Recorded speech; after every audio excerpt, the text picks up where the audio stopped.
ಶ್ರಾದ್ದ ಅಂದ್ರೆ ಏನು ಅಂತ ನಮಗೆ ಗೊತ್ತಾಯಿತು. ಈಗ ನಾವು ಮಾಡುವಂತಹ ಶ್ರಾದ್ದ, ಅಧಿಕಾರಿ ಮಾಡುವಂತಹ ಶ್ರಾದ್ದ ಆ ಪಿತೃಗಳಿಗೆ ಹೇಗೆ ಮುಡುತ್ತದೆ? ಯಾಕೆಂದ್ರೆ ಇವನು ಮಗ ಈ ಭೂಮಿಯಲ್ಲಿ ಇದ್ದಾನೆ. ಆ ಹೋದ ತಂದೆ ತಾಯಿಗಳು ಜೀವ ಅದು ಎಲ್ಲೋ ಹೋಗಿದೆ. ಸ್ವರ್ಗಕ್ಕೆ ಹೋಗಿದೆಯೋ, ನರಕಕ್ಕೆ ಹೋಗಿದೆಯೋ, ಅಥವಾ ಮತ್ತೊಂದು ಜನ್ಮದಲ್ಲಿನ ಹುಟ್ಟಿ ಬಂದಿದೆಯೋ, ಎಲ್ಲಿರ್ತದೋ ಏನೋ ಗೊತ್ತಿಲ್ಲ ನಮಗೆ. ಇಲ್ಲಿ ಮಾಡಿದಂತಹ ಶ್ರಾದ್ದ ಅವರಿಗೆ ಹೇಗೆ ಮುಟ್ತದೆ ಅನ್ನುವಂಥ ಒಂದು ಪ್ರಶ್ನೆ ಎಲ್ಲರಿಗೂ ಸಹಜವಾಗಿ ಬರುತ್ತೆ.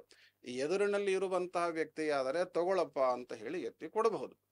ಆದರೆ ಎಲ್ಲೋ ಇರುವಂತಹ ಜೀವನಿಗೆ ಕೊಡೋದು ಹೇಗೆ, ಮುಟ್ಟೋದು ಹೇಗೆ ಅನ್ನುವಂತಹ ಪ್ರಶ್ನೆ ಬಂದರೆ ಅದಕ್ಕೆ ಶಾಸ್ತ್ರ ಹೇಳುತ್ತದೆ, ನಾವು ಅಧಿಕಾರಿಗಳು ಈ ಭೂಮಿಯಲ್ಲಿ ಶ್ರಾದ್ದವನ್ನ ಮಾಡುತ್ತೇವೆ, ಪಿಂಡ ಪ್ರದಾನಾದಿ ರೂಪವಾದಂತಹ ಕರ್ಮವನ್ನ ಮಾಡುತ್ತೇವೆ. ಅಲ್ಲಿ ವಸು, ರುದ್ರ, ಆದಿತ್ಯರು ಅನ್ನುವಂತಹ ದೇವತೆಗಳಿದ್ದಾರೆ. ಆ ವಸುರುದ್ರ ಆದಿತ್ಯಾಂತರ್ಗತರಾದಂತಹ ಮುಖ್ಯ ಪ್ರಾಣ ದೇವರಿದ್ದಾರೆ. ಮುಖ್ಯ ಪ್ರಾಣ ದೇವರ ಅಂತರ್ಯಾಮಿಯಾಗಿ ಪ್ರದ್ಯುಮ್ನ, ಸಂಕರ್ಷಣ, ವಾಸುದೇವ ಅಂತ ಭಗವಂತನ ರೂಪಗಳು.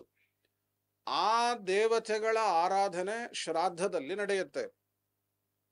ಆ ದೇವತೆಗಳ ಆರಾಧನೆಯನ್ನ ಶ್ರಾದ್ದದಲ್ಲಿ ಮಾಡಿದಾಗ ಸಂತುಷ್ಟರಾದಂತಹ ಆ ಭಗವಂತ, ತೀರಿಕೊಂಡಿರ್ತಾರಲ್ಲ ತಂದೆ ತಾಯಿಗಳು, ಯಾರ ಉದ್ದೇಶವಾಗಿ ಮಕ್ಕಳು ಶ್ರಾದ್ದವನ್ನ ಮಾಡ್ತಾರಲ್ಲ, ಅವರು ಯಾವ ಜನ್ಮದಲ್ಲಿನೇ ಹುಟ್ಟಿರಲಿ, ಅವರು ಯಾವುದೇ ಜಾಗದಲ್ಲಿ ಇರಲಿ, ಯಾವುದೇ ಲೋಕದಲ್ಲಿ ಇರಲಿ, ಅವರಿಗೆ ಆ ಮಕ್ಕಳು ಮಾಡುವಂತಹ ಶ್ರಾದ್ದದ ಪುಣ್ಯದ ಫಲ ಅಲ್ಲಿ ಹೋಗಿ ಸೇರುವ ವ್ಯವಸ್ಥೆಯನ್ನು ಅವರು ಮಾಡುತ್ತಾರೆ.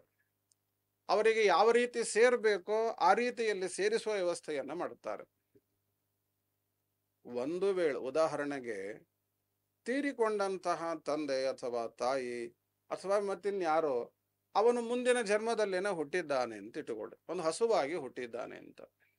ಹಸುವಾಗಿ ಹುಟ್ಟಿದ್ದ ಅಂದ್ರೆ ಇಲ್ಲಿ ಮಕ್ಕಳು ಚೆನ್ನಾಗಿ ಶ್ರಾದ್ದವನ್ನು ಮಾಡಿದರು ಅಂತಾದರೆ, ಆ ಅನಿರುದ್ಧ, ಪ್ರದ್ಯುಮ್ನ, ಸಂಕರ್ಷಣ, ವಾಸುದೇವಾದಿ ರೂಪನಾದಂತಹ ಭಗವಂತ ಇವನು ಮಾಡಿದ ಪುಣ್ಯವನ್ನ ಸ್ವೀಕರಿಸಿ ಯಾವ ಜೀವದ ಉದ್ದೇಶವಾಗಿ ಮಾಡಿರ್ತಾನಲ್ಲ ಆ ಜೀವಕ್ಕೆ ಆ ದಿನದಲ್ಲಿ ಒಳ್ಳೆ ಆಹಾರ ಸಿಗುವಂತೆ ವ್ಯವಸ್ಥೆ ಮಾಡುತ್ತಾನೆ. ನರಕಾದಿಗಳಲ್ಲಿನೇ ಇದ್ದದ್ದಾದ ಪಕ್ಷದಲ್ಲಿ ನರಕದ ಪಾಪದಿಂದ ಮುಕ್ತನನ್ನಾಗಿ ಮಾಡುತ್ತಾನೆ ದೇವರು. ಅಂದರೆ ಯಾವ ಕಾಲದಲ್ಲಿ ಯಾವ ಅವಸ್ಥೆಯಲ್ಲಿ ತೀರಿಕೊಂಡ ಜೀವ ಇರುತ್ತಾನೋ ಅಲ್ಲಿ ಅವನಿಗೇನು ಅವಶ್ಯಕತೆ ಇರುತ್ತೋ ಆಹಾರಾದಿಗಳು ಅದನ್ನ ಕೊಟ್ಟು ಇವನು ಮಾಡಿದ ಶ್ರಾದ್ದಕ್ಕೆ ಒಳ್ಳೆ ರೀತಿಯಾದಂಥ ಫಲವನ್ನು ಕೊಡುತ್ತಾನೆ. ಹಾಗಾಗಿ ಅತ್ಯಂತ ಶ್ರದ್ಧಾಭಕ್ತಿಯಿಂದ ಮಕ್ಕಳು ಶ್ರಾದ್ದವನ್ನ ಆಚರಣೆ ಮಾಡಬೇಕು ಅಂತ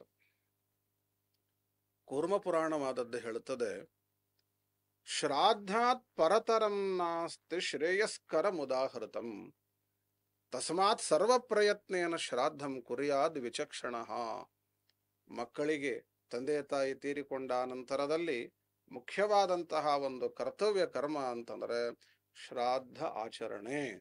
ಶ್ರಾದ್ದವನ್ನು ಮಾಡಲೇಬೇಕು. ಅದಕ್ಕಿಂತ ಶ್ರೇಯಸ್ಕರವಾದದ್ದು ಮತ್ತೊಂದು ಇಲ್ಲ. ಮಾಡುವಂತಹ ಶ್ರಾದ್ದದಿಂದ ಪಿತೃಗಳು ಪ್ರೀತರಾಗಿ ಅವರಿಗೆ ಸದ್ಗತೆಯಾಗ್ತದೆ, ಅವರಿಗೆ ಒಳ್ಳೆಯ ಫಲ ಆಗ್ತದೆ ಅಂತ ಇಷ್ಟೇ ಅಲ್ಲ, ಪಿತೃಗಳ ಅನುಗ್ರಹ ನಮಗಾಗತ್ತೆ, ನಮ್ಮ ಬದುಕಿನಲ್ಲಿನೂ ಶ್ರೇಯಸ್ಸಾಗ್ತದೆ, ನಮ್ಮ ಸಂತಾನದಲ್ಲಿ ಬರುವಂತ ಮಕ್ಕಳು ಮೊಮ್ಮಕ್ಕಳು ಯೋಗ್ಯವಾಗಿ ಇರುವಂತೆ ಆಗ್ತದೆ. ಹಾಗಾಗಿ ಶ್ರಾದ್ದವನ್ನು ಚೆನ್ನಾಗಿ ಪ್ರಯತ್ನಪೂರ್ವಕವಾಗಿ ಆಚರಣೆಯನ್ನ ಮಾಡಬೇಕು ಅಂತ.